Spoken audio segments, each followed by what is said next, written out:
Hi folks, welcome to Greg's Workshop. I'm Greg and today we're going to be doing our annual shop tour for the end of 2022. For this year's video, I'm going to start here in the corner where the material comes in through the open garage door. First, the garage door. Solid piece of steel, doesn't roll up, it's not segmented, comes up to right about here, about 4 feet back.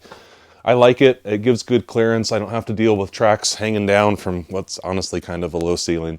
It works really well. Material comes in, whether it's sheet goods or dimensional lumber. It sits on my plywood cutting rack, my sheet goods cutting rack. Video in the description down below. In fact, videos for a lot of the stuff you're going to see is in the description down below. So sheet goods come in, they get laid out here, get my track saw out, cut them up, cut the pieces that I need. Lately I've been cutting just slightly oversized and then I true it up on the table saw. Any scrap pieces go in the scrap bin over here. So this is a big scrap, mostly sheet good bin. There's a couple vertical slots here, but mostly it's for sheet goods. You can see it's a little overloaded. I've got a lot of scraps. I need to build some stuff. So we've got this about 5-foot section for shorter pieces, and then full 4x8 sheets can go in the back. If it's dimensional lumber, it'll come in here, stack up on the rack, go over to the miter saw, which we'll see in a minute. Offcuts, again, go in the rack, which, again, is pretty full. I really need to do some projects. Sliding over to the miter station, I have my rigid 12-inch sliding miter saw. It's the 2-inch slide. It's the baby one. It slides just a little bit, but it's a good saw. I've got this table cut up. These are platforms are just slightly below the level of this. I've got 6 feet on that side, T-track and stop block. Again, video in the description down below. I'm going to put in more T-track over here. Up here, this is my father's old toolbox. I've kind of decided this is where sharp things go, basically. So up in the top are some router bits and some safety gear. I've got my rough chisels, chisels that you need when you might hit a nail or that don't need to be super sharp and fine. Marking stuff, saws, hacksaws, things like that. More chisels, the good ones. I'm going to be building a little platform with some drawers, I think, under here. I was going to do a full miter fence, but I'm going to go with the Mark Spagnolo Wood Whisperer philosophy that the fence really gets in the way when you're cutting warped or curved material, and I think that's probably accurate. Down below here, storage bins for parts and screws. Got my Craig track saw, bin for spare tools, bin for spare wire, and my plumbing bin. Moving over to the corner, you can see I have hammers, stapler, various adhesives and things, all my quick clamps, dust collector down there for the miter saw and also for cleaning off this workbench. Biggest change of the shop actually happened just last week. I bought this Husky adjustable height work table, highly recommended. Took out the built-in work surface, workbench. Really, this is great. Rolls around nice and strong. Not something that you're going to be doing a lot of pounding on. You know, I'm not going to mount a vise on this. It's not quite that steady, but it, you know, it does the job, and you can move it around. Just finished a Christmas project where I had to put it in the center of the room, and I could do the finish, walk around, full walk around. It's really great. Down below, I have some tool storage.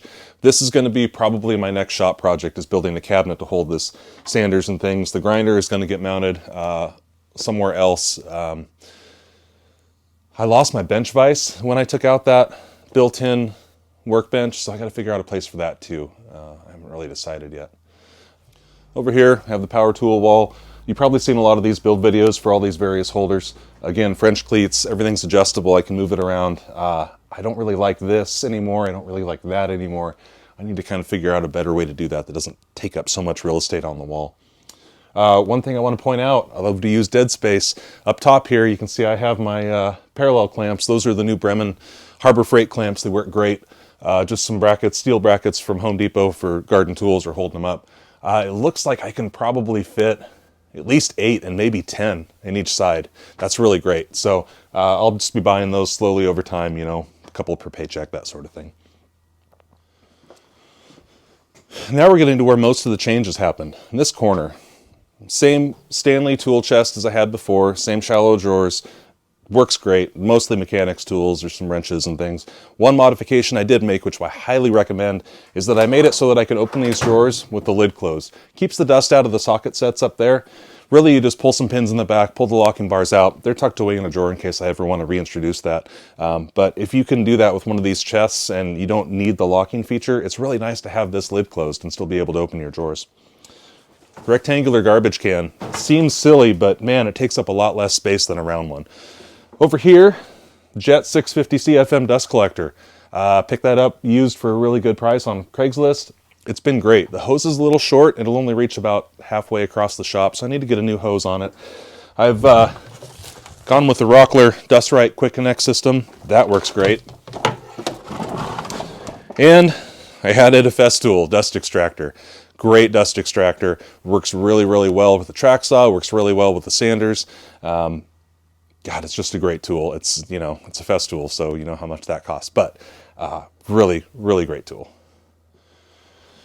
Over here, this is probably my latest creation. This is the shelving unit to hold a bunch of tools and things. Nailers and things are up top.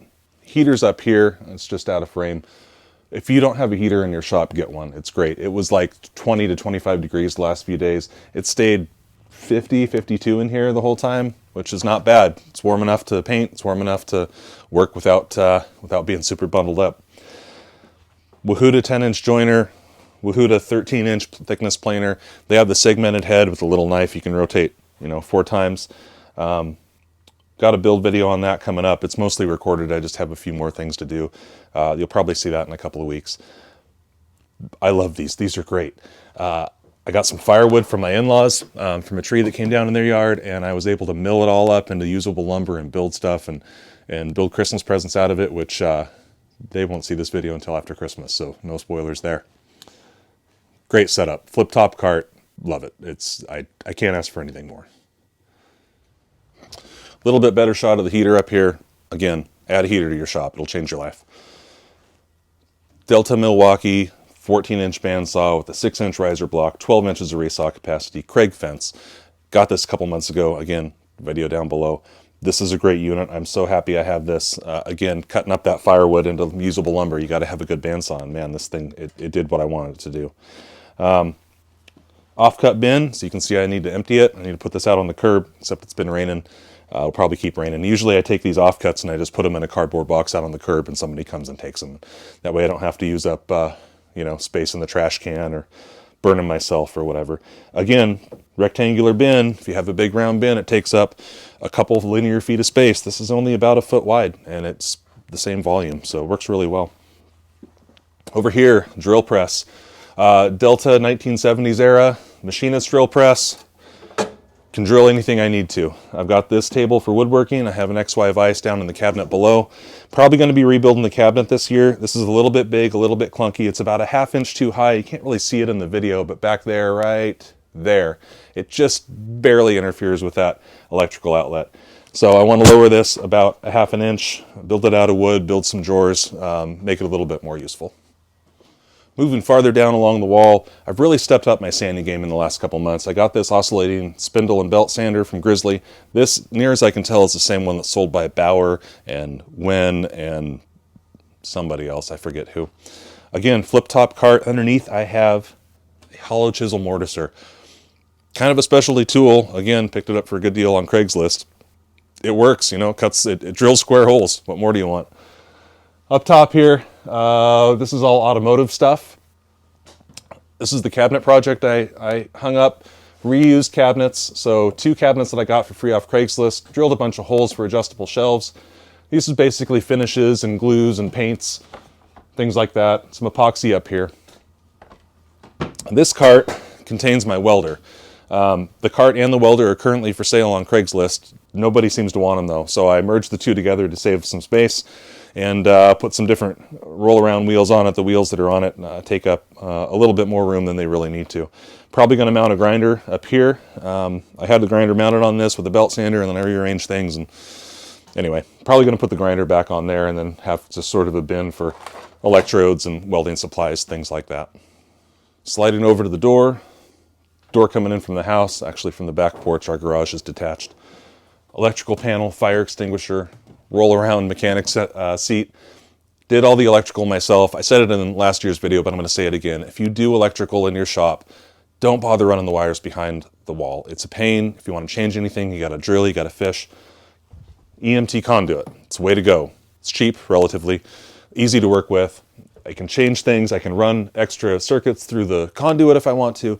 All kinds of options. I can do whatever I need to.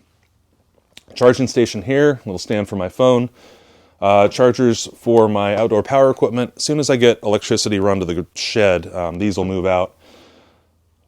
Got my Milwaukee charger here. I used to have two. I moved the other one out into the RV because I have Milwaukee out there too. Sliding dry erase board. This is a 6x6 by 2 foot deep shelving unit. It works all right. It's kind of become a catch-all. A lot of this stuff, honestly, could probably go out to the shed. It doesn't need to be here anymore. This thing has kind of outlived its usefulness, I think. So it was something that I used to get stuff in boxes and up off the floor and get it organized so that I could work on the rest of the shop, so that I could build things, so I could build more shop furniture, I could do projects. Now I've outgrown that, and in the next segment I'll show you how I outgrew that. I think I'm going to replace this with some sort of a custom-built cabinet that stops right about here, give or take. It's just a little bit narrow there going through the doorway. I haven't quite figured that out yet. That's a few months down the line. I'm not going to do that right now. Having said that, if you do have a shelving unit like this that's 6 feet wide, raise this bottom shelf up a couple inches and build a drawer for flat storage. It's got my levels, my drywall T-square, my tracks for my Craig track saw. Really easy way to store it, would otherwise be dead space. This part down here, this is just a leveler. This is just to get everything up level. This is, behind this is an old garage door. It's another steel one. I just took the mechanism out and screwed it into the opening. So it's basically a wall now.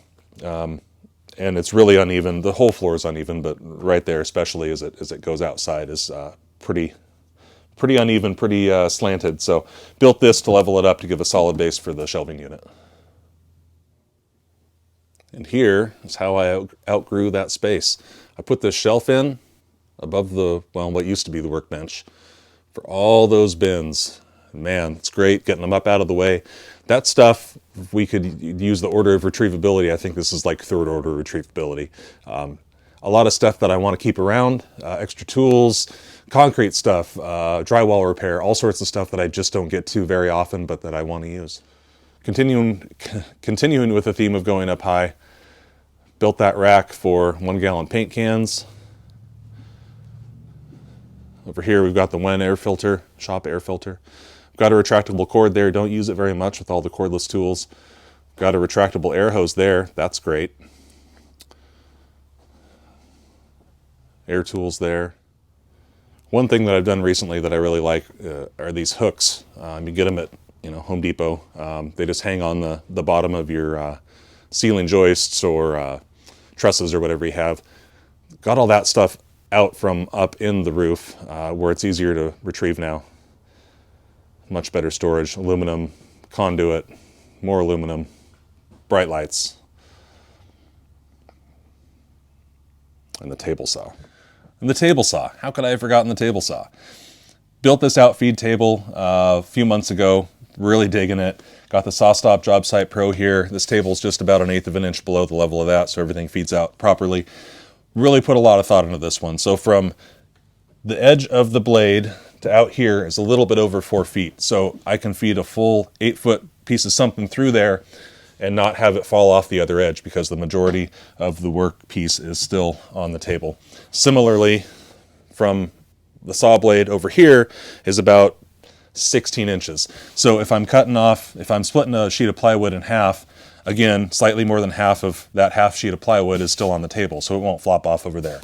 I do need to keep an eye on this one, and actually that roll around adjustable height workbench from Husky I think is actually going to work really well. I can roll it right up, I can adjust it just to the perfect height, and that'll be a side support feed table. I'm probably going to replace this top. I just did MDF on top of dimensional lumber. The dimensional lumber is sort of dried out and warped a little bit, so this isn't perfectly flat.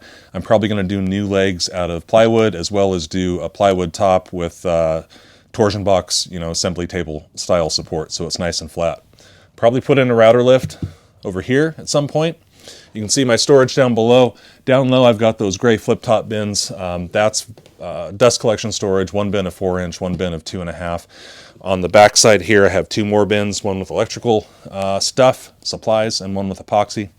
I've got my dust collection all plumbed in. Again, video down below.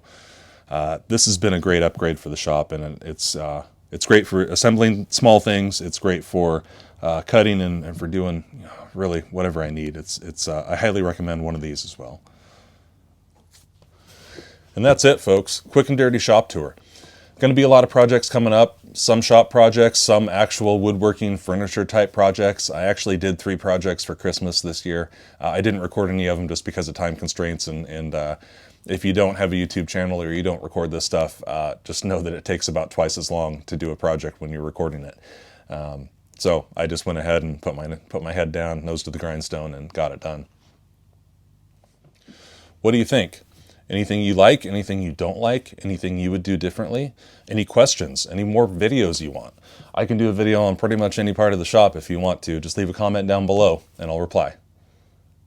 If you like that video, go ahead and hit the thumbs up, subscribe to the channel, ring the bell to get notified of new videos every other Saturday, give or take. Leave a comment or question down below, and I'll see you next time on Greg's Workshop.